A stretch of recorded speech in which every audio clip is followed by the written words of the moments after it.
जी अस्सलाम वालेकुम बेटा। आज सेकेंड ईयर फिज़िक्स में चैप्टर नंबर 12 आज हमने गाज़ीज़ लॉ की सेकंड एप्लीकेशन पर बात करना है, जो कि एक इम्पोर्टेंट लॉन्ग क्वेश्चन। बहुत एहतियात से टॉपिक को सुनें, समझें, एक एक स्टेप पर फोकस करें। इंशाअल्लाह ये टॉपिक आप बखूबी समझ पाएंगे। टॉपिक का नाम है calculate electric intensity due to an infinite sheet of charge. आज के इस टॉपिक में हमने कैलकुलेट करना है इलेक्ट्रिक इंटेंसिटी को due to an infinite sheet of charge. एक इनफाइनाइट शीट, लामहदूद एक शीट है जिस पर हमने चार्जेस, पॉजिटिव भी हो सकते हैं या नेगेटिव, कोई एक चार्जेस हमने यूनिफॉर्मली डिस्ट्रीब्यूट कर दिया, फैला दिया। हमारे पास क्या है बेटा? इनफाइनाइट शीट जिस पर चार्जेस मौजूद। हमने इस इनफाइनाइट शीट का क्या कैलकुलेट करना है? Electric intensity. गाज़ीज़ लॉ की बेटा, गाज़ीज़ लॉ की हर एप्लीकेशन का पर्पस क्या था? Calculate electric intensity. तो आज हमने इलेक्ट्रिक इंटेंसिटी को मालूम करना है due to an infinite sheet of charge. तो टॉपिक की जानिब बढ़ते हैं बेटा। थ्योरी साथ साथ आपको बताते हैं। कंसीडर अ प्लेन शीट, अल्फाज पर गौर करें। Consider a plane sheet of infinite size. फ़र्ज़ करें कि आपके पास एक प्लेन शीट है इनफाइनाइट साइज ऑन विच, जिस पर positive charges are uniformly distributed. जो डायग्राम आपके सामने नज़र आएगी वही थ्योरी मैंने लिखनी है। फ़र्ज़ करें कि एक प्लेन शीट है इनफाइनाइट साइज़ की, और बेटा इस शीट पर यूनिफॉर्मली हमने पॉजिटिव चार्जेस को डिस्ट्रीब्यूटेड, फैला रखा है। टॉपिक के नाम के मुताबिक चलें। हमारे पास प्लेन शीट इनफाइनाइट साइज़ की, हमने इस पर फ़िलहाल इस पर पॉजिटिव चार्जेस को यूनिफॉर्मली डिस्ट्रीब्यूट किया, फैला रखा है। यहाँ आपके लिए एक नई बात, ये अलग से शॉर्ट आंसर बनता है, what is surface charge density. ये नई बात है आपके लिए। सरफेस चार्ज डेंसिटी क्या है? सरफेस चार्ज डेंसिटी बेटा, सिंबल है इसका सिग्मा। सिग्मा ये मेंशन किया हुआ है, सिग्मा। डेफिनेशन है चार्ज पर unit area of the surface. Charge पर यूनिट एरिया, चार्ज पर unit area of the surface, that called surface charge density sigma. यानी आपकी जो सरफेस है जिस पर आपने पॉजिटिव चार्जेस को फैला रखा है, तो उस सरफेस की आप कैलकुलेट करें सरफेस चार्ज डेंसिटी। क्या डेफिनेशन है? चार्ज पर यूनिट एरिया। ये मैंने इसलिए पहले लिखी है क्योंकि टॉपिक के एंड में इसका इस्तेमाल होगा। ये अलग से शॉर्ट आंसर बन सकता है, what is surface charge density. Surface charge density क्या डेफिनेशन है? चार्ज पर unit area of the surface, symbol है इसका सिग्मा। अच्छा जी, यहाँ मैंने मेंशन किया है, ज़रा गौर करें। अ फाइनाइट पार्ट, इस पर तवज्जो करनी है बेटा आपने। Finite part of the sheet shown in figure. जो फिगर मैंने पेज पर बनाई है, आपको वीडियो में नज़र आ रही है, ये बेटा क्या है? एक फाइनाइट पार्ट है शीट का, क्योंकि आप जानते हैं टॉपिक के नाम में था इनफाइनाइट शीट।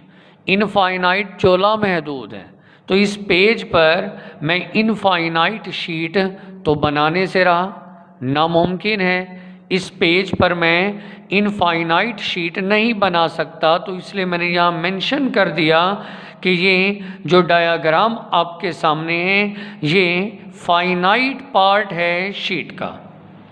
इनफाइनाइट शीट का ये क्या है, फाइनाइट पार्ट आपके सामने नज़र आ रहा है। जी बेटा, हमने आज के टॉपिक में क्या कैलकुलेट करना है, इलेक्ट्रिक इंटेंसिटी। लेकिन ये इलेक्ट्रिक इंटेंसिटी कहाँ पर, इनफाइनाइट शीट ऑफ चार्ज पर। अब इनफाइनाइट शीट ऐसी शीट जो लामहदूद है, तो पेज पर इनफाइनाइट शीट नहीं बना सकते थे, तो इसलिए मैंने उसका फाइनाइट पोर्शन, फाइनाइट पार्ट आपके सामने, और आप देख सकते हैं इस शीट पर यूनिफॉर्मली ये ब्लैक्स पॉजिटिव चार्जेस आपको नज़र आएंगे। जी, तो इतनी बात फ़िलहाल जहन में बिठा लें कि हमारे पास क्या है जी, फाइनाइट पार्ट है इस शीट का, और इसके ऊपर हमने पॉजिटिव चार्जेस को फैला रखा है। मज़ीद डायाग्राम में क्या है, ये पॉइंट इनकी वजाहत करता हूँ। जी बेटा, मैंने लिखा है in order to calculate electric intensity. आप क्या मालूम करना चाहते हो, in order to calculate electric intensity at point P। आप इस डायाग्राम में देख सकते हैं ये P पॉइंट पर, ये P है, इधर P डैश आपको नज़र आएगा। आपने आज के टॉपिक के मुताबिक कैलकुलेट करना है इलेक्ट्रिक इंटेंसिटी को P पॉइंट पर। ओके, जिस पॉइंट पर, ये आपको पहले भी बताया लास्ट लेक्चर में भी, कि जिस पॉइंट पर बेटा आप इलेक्ट्रिक इंटेंसिटी मालूम करना चाहते हो, आप उस पॉइंट पर ड्रॉ करोगे, बनाओगे, पास करोगे एक गाज़ीज़ियन सरफेस। मेरे पिछले लेक्चर में मैं गाज़ीज़ियन सरफेस की वजाहत कर चुका हूँ, क्लोज्ड इमेजिनरी हाइपोथेटिकल सरफेस। ठीक है जी, जिस पॉइंट पर बेटा आप इलेक्ट्रिक इंटेंसिटी मालूम करना चाहते हो, जैसे कि आप थ्योरी में आपको मैंने यहाँ लिखा बताया, इलेक्ट्रिक इंटेंसिटी P पॉइंट पर मालूम करना है। जिस पॉइंट पर इलेक्ट्रिक इंटेंसिटी मालूम करना है, तो आपको क्या करना है जी, एक गाज़ीज़ियन सरफेस उस पॉइंट से आपको पास करना है। और आज का हमारा गाज़ीज़ियन सरफेस है in the form of cylinder. आज हमारा गाज़ीज़ियन सरफेस क्या है, in the form of cylinder. जी बेटा, कैलकुलेट करना है इलेक्ट्रिक इंटेंसिटी P पॉइंट पर। तवज्जो से देखें, क्लोज टू द शीट, ये P पॉइंट डायाग्राम में आप देख सकते हैं, ये P पॉइंट शीट के करीब है। We imagine a closed Gaussian surface in the form of cylinder passing through the sheet. क्या मैंने आपको बार बार रिपीट किया ना, जहन में बिठा लें बेटा, जिस पॉइंट पर आपने इलेक्ट्रिक इंटेंसिटी मालूम करना होगी, उस पॉइंट से आपको पास करना है क्या, एक क्लोज्ड गाज़ीज़ियन सरफेस। और आज हमारी गाज़ीज़ियन सरफेस क्या है, in the form of cylinder, in the form of cylinder. जी, हम P पॉइंट पर इलेक्ट्रिक इंटेंसिटी मालूम करना चाहते हैं, तो हमने क्या किया, we imagine a closed Gaussian surface in the form of cylinder. हमने एक क्लोज्ड गाज़ीज़ियन सरफेस इमेजिन किया सिलेंडर की शक्ल में, पासिंग थ्रू द शीट, जो शीट में से गुजरे, सच दैट, कुछ इस तरह से, point P lie eight one of its and face. ये आप देख सकते हैं बेटा, ये डायाग्राम में, ये आपके सामने, ये सिलेंडर है, ये आपकी गाज़ीज़ियन सरफेस, जिसमें आप देखें ये गाज़ीज़ियन सरफेस है in the form of cylinder. ये आपकी गाज़ीज़ियन सरफेस है in the form of cylinder. मज़ीद वजाहत करता हूँ डायाग्राम के साथ, तवज्जो तलब ये पॉइंट, जो आपका सिलेंडर है बेटा, सिलेंडर की 3 सरफेसेस, ये जो आपका सिलेंडर है आप फिगर में देख सकते हैं, वीडियो में भी, नोट्स में भी।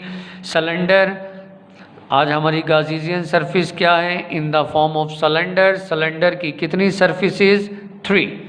वन इज़ कर्व्ड S1, ये आप देख सकते हैं, ये S1, ये एक S1 ये कर्व्ड है, and other 2 are flat and faces, और बाकी 2 S2 और S3, ये आप देख सकते हैं, ये S3 और ये S2, ये दो क्या हैं, फ्लैट हैं।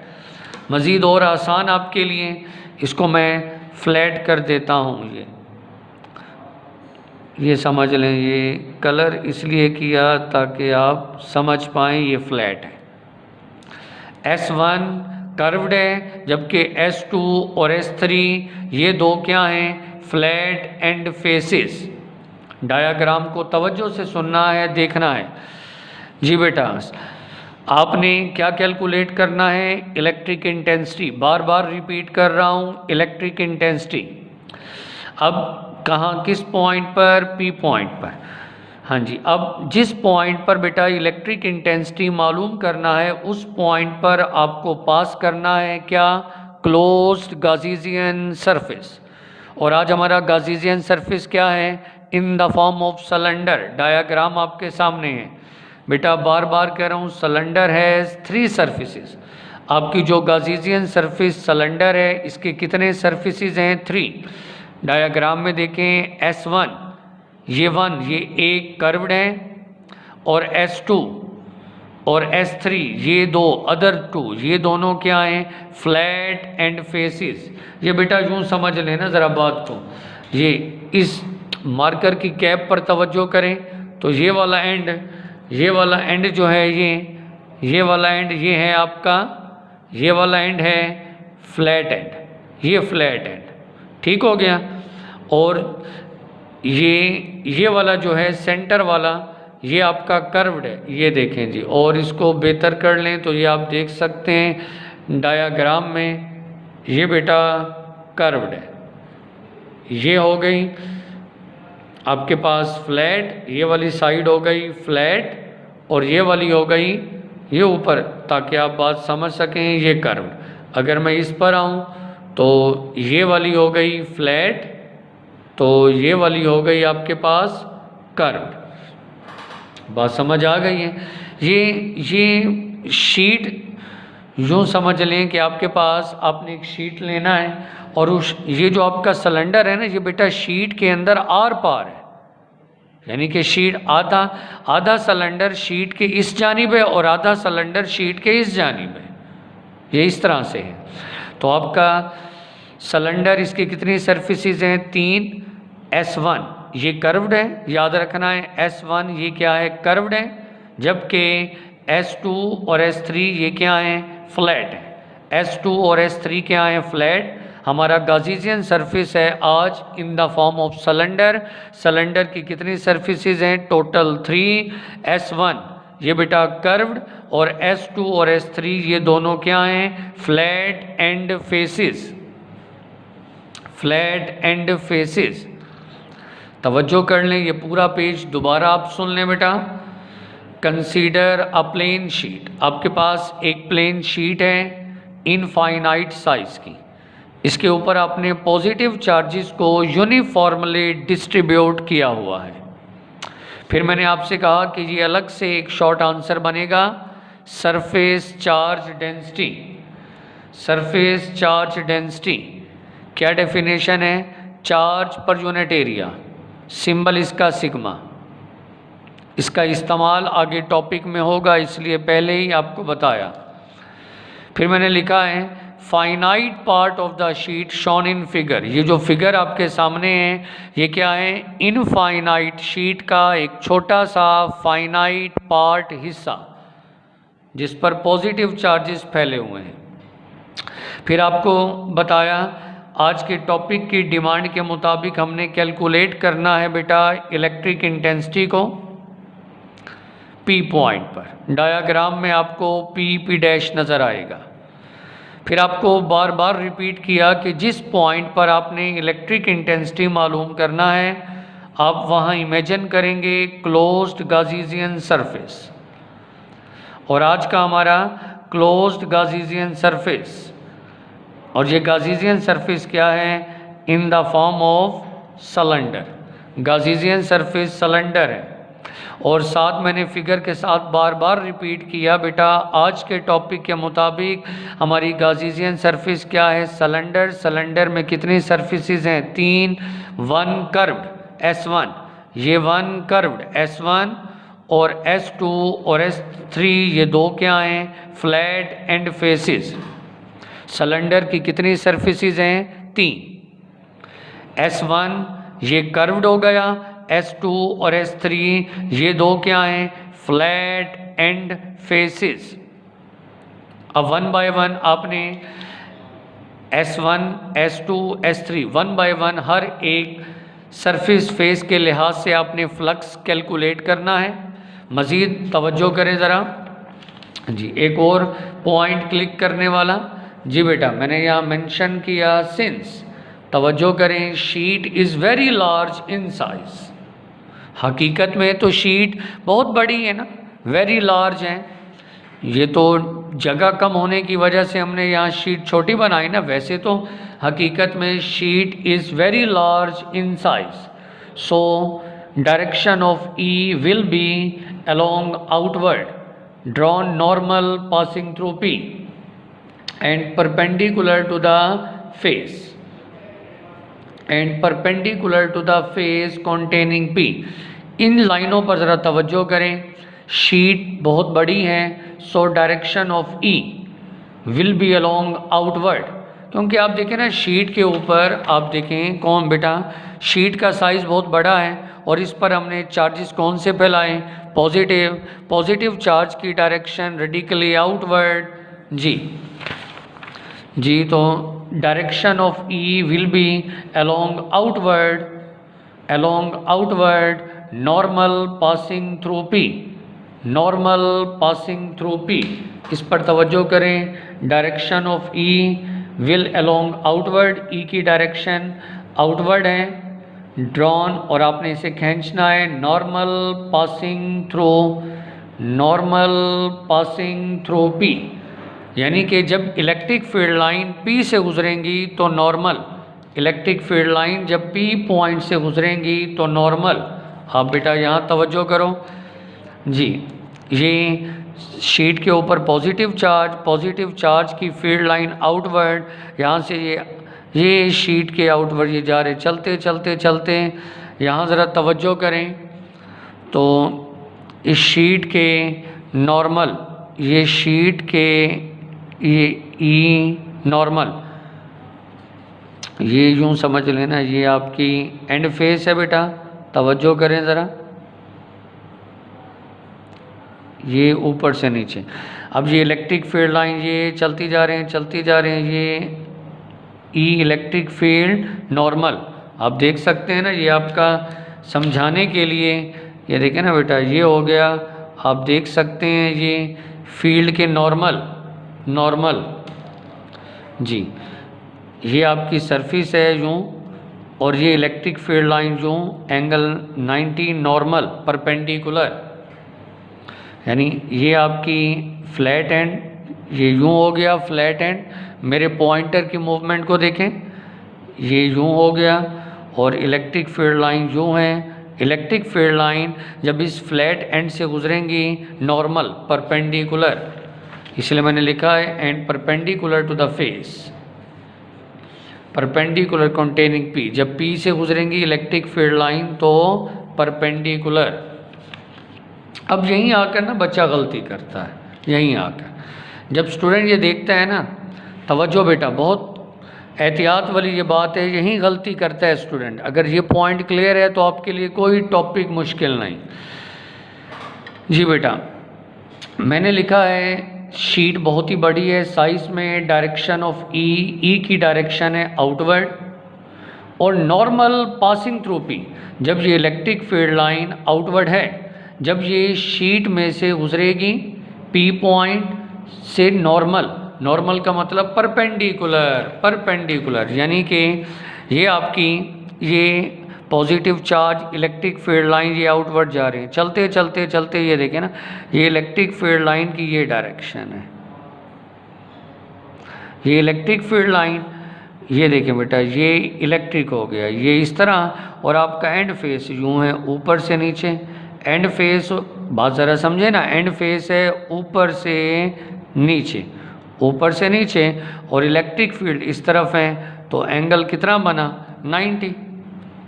ज़रा गौर करें ना, यहाँ आपकी ये एंड फेस हो गई, ये आपकी एंड फेस ऊपर से नीचे, और इलेक्ट्रिक फील्ड लाइन इसमें से गुजरी तो कितना एंगल बना, 90 90 90। अब यही बच्चा जब देखता है ना कि यहाँ एंगल 90 बन रहा है तो वो गलत कॉन्सेप्ट लेता है, कहता है यहाँ थीटा 90 है। गलत बेटा, ये जो 90 एंगल है ये सिर्फ ये बताता है कि इलेक्ट्रिक फील्ड लाइन जो इस एंड फेज से गुजर रही है वो नॉर्मल परपेंडिकुलर है। लेकिन आपको याद होगा एंगल थीटा, फ्लक्स में एंगल थीटा बनता है, फ्लक्स का फार्मूला क्या होता है, ई डॉट ए। तो फ्लक्स में एंगल बनता है ई और एरिया वेक्टर के दरमियान, ई इलेक्ट्रिक फील्ड और एरिया वेक्टर। ये जो बच्चा इसको 90 जो समझ रहा होता है ना, ये हालांकि ये एंगल थीटा नहीं है, ये तो आपको फिलहाल इतना बताया जा रहा है कि इलेक्ट्रिक फील्ड लाइन इस फ्लैट एंड के नॉर्मल गुजर रहा है, इलेक्ट्रिक फील्ड लाइन इस फ्लैट एंड के नॉर्मल है, ठीक है जी। जबकि हमें जो एंगल चाहिए होता है फ्लक्स में, वो एंगल होता है ई और ए के दरमियान, एरिया वेक्टर के दरमियान। अभी पहले एरिया वेक्टर तो शो करो, एंगल तो बाद में बनेगा ना, एंगल बात को ज़रा क्लिक करें। इसलिए मैंने अगला यहाँ ज़रा एहतियात से देखें। अब आपकी बार बार कहा कि आपका फ्लैट एंड जो ऊपर से नीचे ये वाला ये फ्लैट है, तो एरिया वेक्टर की जो डायरेक्शन है वो इस पर परपेंडिकुलर है। ये जो मैं एरो शो कर रहा हूँ ये है एरिया वेक्टर। ये तो अब गौर करें ज़रा, ई और ए दोनों क्या हैं, पैरेलल, क्योंकि आपका एंड फेस यूँ वर्टिकल है ना, ऊपर से नीचे यूँ वर्टिकल है। एरिया वेक्टर इस सरफेस के परपेंडिकुलर है। फ्लक्स के अंदर तो एंगल होता है ई और ए के दरमियान, तो S3 इसमें देख सकते हैं जी, ई और ए दोनों पैरेलल हैं, थीटा 0 है। फिर यही जो कॉन्सेप्ट S3 में है वही S2 में है, क्योंकि ये भी फ्लैट एंड फेस है, ये भी फ्लैट एंड फेस है।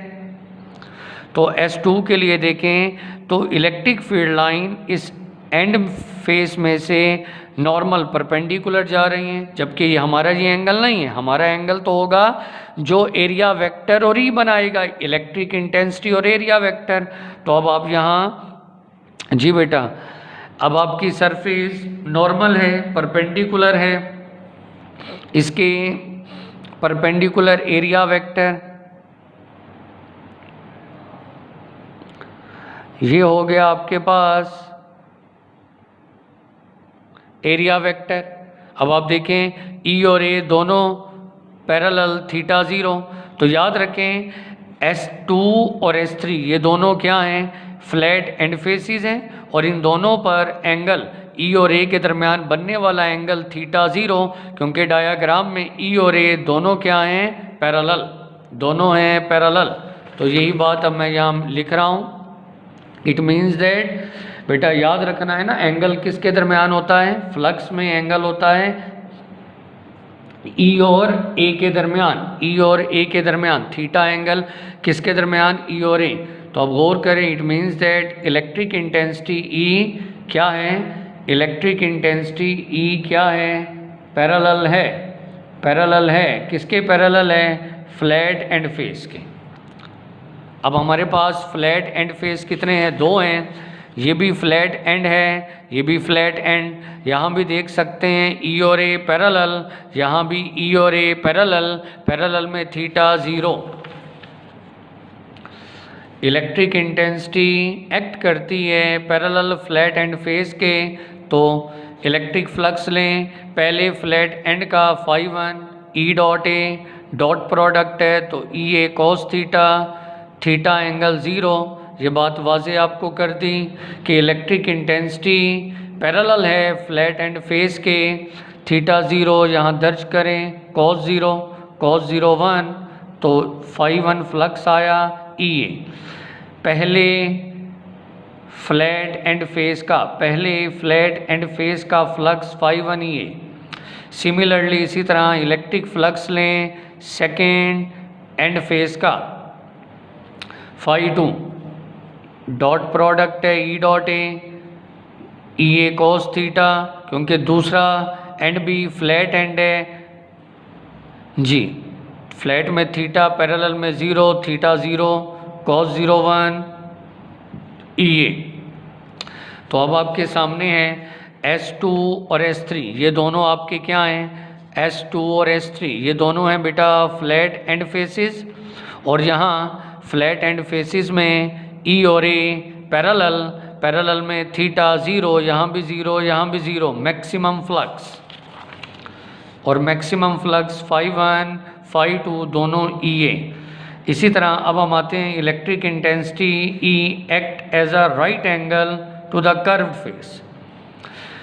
इलेक्ट्रिक इंटेंसिटी क्या है, right angle, is right angle, right angle, electric intensity E right angle है कर्व्ड फेसिस के।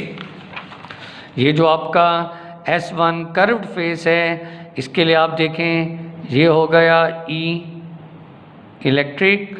अब आपकी सरफेस ये देखें ना, ये हॉरिजेंटल, तो इसका एरिया वेक्टर इधर, आप ज़रूरी नहीं नीचे ऊपर भी कर सकते हैं। तो आप देखें E और A दोनों एक दूसरे के क्या हैं जी, E और A एक दूसरे के साथ एंगल कितना, थीटा 90। तो कर्व्ड फेस के लिए थीटा 90, फ्लक्स हो गया E dot A E A cos theta, theta 90। Curved surface के लिए E और A एंगल बना रहे हैं थीटा 90, φ3 EA cos 90, cos 90 0 0 से मल्टीप्लाई, फ्लक्स आ गया 0। यानी जो आपका कर्व्ड फेस है जिसमें E और A एंगल 90 बनाते हैं, फ्लक्स 0, नो फ्लक्स। अब मुझे मेरी Gaussian surface in the form of cylinder है, सिलेंडर में बेटा कितनी सरफेसेस थी, 3, एक कर्व थी, 2 फ्लैट। अब इन सब का टोटल फ्लक्स मुझे चाहिए, total flux through the cylinder, φE total flux equal है φ1 प्लस φ2 प्लस φ3। क्योंकि सिलेंडर की 3 सरफेसेस थी तो 3 फ्लक्स लिए, कीमतें दर्ज कर दें। φ1 की जगह बेटा EA मैग्नीट्यूड, φ2 की जगह EA मैग्नीट्यूड, और φ3 फ्लक्स 0। सम करें तो टोटल फ्लक्स आया गार्सियन सरफेस सिलेंडर का 2EA, ये मैग्नीट्यूड, फ्लक्स आ गया 2EA, इक्वेशन 1 का नाम, इक्वेशन 1 का नाम। टोटल फ्लक्स गार्सियन सरफेस का सिलेंडर का 2EA। अब बेटा आता हूँ दोबारा, सरफेस चार्ज डेंसिटी आपको शुरू में डेफिनेशन बताई थी ना, अलग से शॉर्ट आंसर आपसे पूछा जाएगा, what is surface charge density, क्या डेफिनेशन है, चार्ज पर unit area of the surface, charge पर यूनिट एरिया। तो डेफिनेशन शॉर्ट में आए ना, अलग से डेफिनेशन, फार्मूला, यूनिट।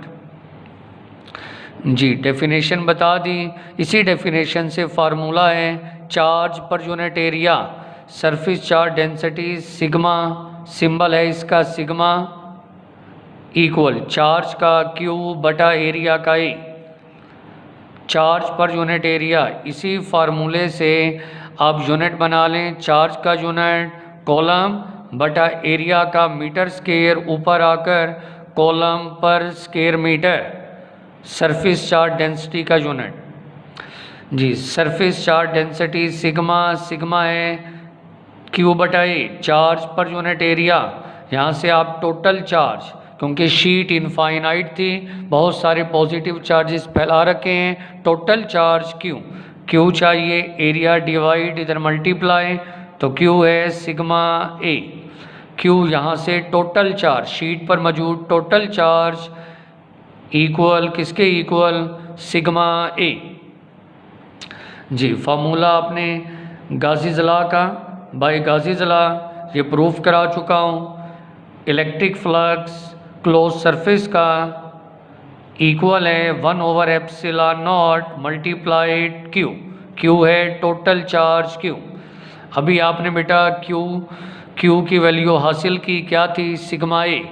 इस कीमत को सिग्मा A को आपने यहाँ दर्ज करना है, put the value of Q, Gauss's law के फार्मूले में Q टोटल चार्ज Q की वैल्यू दर्ज करें। Q तो ये हो गया phi E, electric flux equal है 1/ε0, आगे है Q की जगह बेटा दर्ज किया सिग्मा ए, इसे नाम दिया इक्वेशन 2 का। गाजीज लॉ के फार्मूले में टोटल चार्ज Q की वैल्यू दर्ज की, टोटल चार्ज है सिग्मा ए, तो इक्वेशन 2 बन गई इलेक्ट्रिक फ्लक्स इक्वल 1/ε0 सिग्मा ए। अब कंपेयर करें इक्वेशन 1 और 2 को, लेफ्ट हैंड साइड इक्वल है तो राइट हैंड साइड भी equal, left hand side electric flux equal है तो राइट हैंड साइड भी इक्वल, 2EA इक्वल 1/ε0 सिग्मा ए से ए कैंसिल हो गया, दोनों जानिब एरिया मैग्नीट्यूड ए कैंसिल, बाकी रह गया इस जानिब रह गया 2E और राइट साइड पर रह गया सिग्मा ओवर ε0, 2 मल्टीप्लाई इधर आकर डिवाइड, तो इलेक्ट्रिक फील्ड इंटेंसिटी की मैग्नीट्यूड है सिग्मा ओवर 2ε0।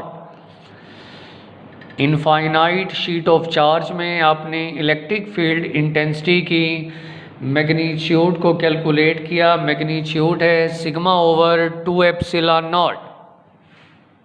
अब आप इसे लिखें इन वेक्टर फॉर्म में लेफ्ट साइड पर आपने E के ऊपर एरो मेंशन किया। अब जब ये वेक्टर है ना, तो वेक्टर में बेटा दो बातें, एक मैग्नीट्यूड दूसरा डायरेक्शन, तो मैग्नीट्यूड तो आ गई यहीं सिग्मा ओवर 2ε0 ये मैग्नीट्यूड, और साथ R और बेटा R के ऊपर हेड का सिंबल है, R हेड कैप, आपको याद होगा ये हेड सिंबल यूनिट वेक्टर का, और यूनिट वेक्टर हम किस लिए इस्तेमाल करते हैं, टू रिप्रेजेंट द डायरेक्शन। तो यहाँ लिखेंगे R head is the unit vector, R head unit vector है, नॉर्मल टू द शीट के नॉर्मल डायरेक्टेड अवे। अब डायरेक्टेड अवे क्यों लिखा मैंने, क्योंकि शीट पर पॉजिटिव चार्जेस फैला रखे थे। R हेड यूनिट वेक्टर, और यूनिट वेक्टर इसकी डायरेक्शन है शीट पर normal, R head unit vector sheet पर नॉर्मल और डायरेक्टेड अवे शीट के अवे। ये फार्मूला इलेक्ट्रिक इंटेंसिटी का, अगर जी इनफाइनाइट शीट के एक छोटे से फाइनाइट पोर्शन जिस पर हमने पॉजिटिव चार्जेस फैला रखे थे, नोट करें if sheet is negatively charge, अगर फ़र्ज़ करें कि शीट वही हो लेकिन इस पर अगर नेगेटिव चार्ज होंगे तो फिर फार्मूला इक्वेशन 4 क्या बनेगी, E equal sigma over 2ε0 R unit vector, सब कुछ वही, सिर्फ मैंने क्या नेगेटिव साइन लगाया। अगर शीट पर पॉजिटिव चार्ज तो यहाँ सिग्मा के साथ प्लस का साइन, अगर शीट पर नेगेटिव चार्ज तो सिग्मा के साथ नेगेटिव साइन। यहाँ बेटा हमारा एक इम्पॉर्टेंट लॉन्ग क्वेश्चन मुकम्मल हुआ, हमने इलेक्ट्रिक फील्ड इंटेंसिटी को कैलकुलेट किया due to an infinite sheet of charge. बेटा बार बार वीडियो को सुने, नोट्स को पढ़ें, एंगल थीटा को क्लिक करना है, जो एंगल थीटा है ना बस याद रखना है, जो बात याद रखनी है ना वो ये है, पहली बात ज़रा फिर सुन लें, जो हिस्सा मुश्किल स्टूडेंट जिस पर तवज्जो नहीं, याद रखें पहली बात डायरेक्शन ऑफ ई की डायरेक्शन आउटवर्ड है, पॉजिटिव चार्ज था ना, ई की डायरेक्शन आउटवर्ड है, normal passing through the P, perpendicular to the P, यानी इलेक्ट्रिक फील्ड लाइन ये इस पी पॉइंट से जब गुजरेंगी ना तो नॉर्मल आप देख सकते हैं, ये यूं है एंड फेस, पॉइंटर को देखें ना मेरे, ये यूं ऊपर से नीचे, और इलेक्ट्रिक फील्ड इस तरह है। तो इलेक्ट्रिक फील्ड लाइन जब इस पी से गुजरेंगी, पी से या पी डैश से, ये दोनों आपके फ्लैट एंड हैं, यहाँ से नॉर्मल परपेंडिकुलर। अब बच्चा जब देखता है ना नॉर्मल तो वो जहन में एंगल बना लेता है थीटा 90, गलत। फ्लक्स के केस में, क्योंकि हमें तो फ्लक्स चाहिए ना, हर सरफेस का अलग अलग फ्लक्स चाहिए, तो बेटा फ्लक्स में एंगल किसके दरमियान बनता है? फ्लक्स में ई और ए के दरमियान। ई और ए क्या चीज़ है? Area vector. एरिया वेक्टर की डायरेक्शन तो पहले बनाओ ना। तो इसी वजह से यहाँ अब S3 आपका जो फ्लैट एंड ऊपर से नीचे, तो इसका एरिया वेक्टर इस फ्लैट एंड पर नॉर्मल, और ये आप देख सकते हैं, ये समझ लें, ये बेटा ये इस तरह से, ये हो गया आपका फ्लैट एंड, ये हो गया फ्लैट एंड, और एरिया वेक्टर गौर से देखें तो ये इस तरह से, ये एरिया वेक्टर की डायरेक्शन। एरिया वेक्टर ये नीचे वाला पॉइंटर क्या है? ये फ्लैट एंड है, और ये एरिया वेक्टर परपेंडिकुलर। और आप बेटा देख सकते हैं यहाँ डायाग्राम में भी ये फ्लैट एंड हो गया और ये एरिया वेक्टर इसके परपेंडिकुलर ई और ए। हमें तो एंगल चाहिए ई और ए के दरमियान, और वो ई और ए के दरमियान थीटा 0 है। तो इलेक्ट्रिक फील्ड इंटेंसिटी पैरेलल होगी फ्लैट एंड पर, और electric field intensity right angle होगी कर्व्ड पर। जब एंगल थीटा सही आपको क्लियर हो जाएगा तो आप फ्लक्स को समझने में आसानी होगी। तो बेटा बार बार वीडियो को सुनें, समझें। आज का लेक्चर यहीं वाइंड अप करते हैं। Thank you very much. अल्लाह हाफिज़।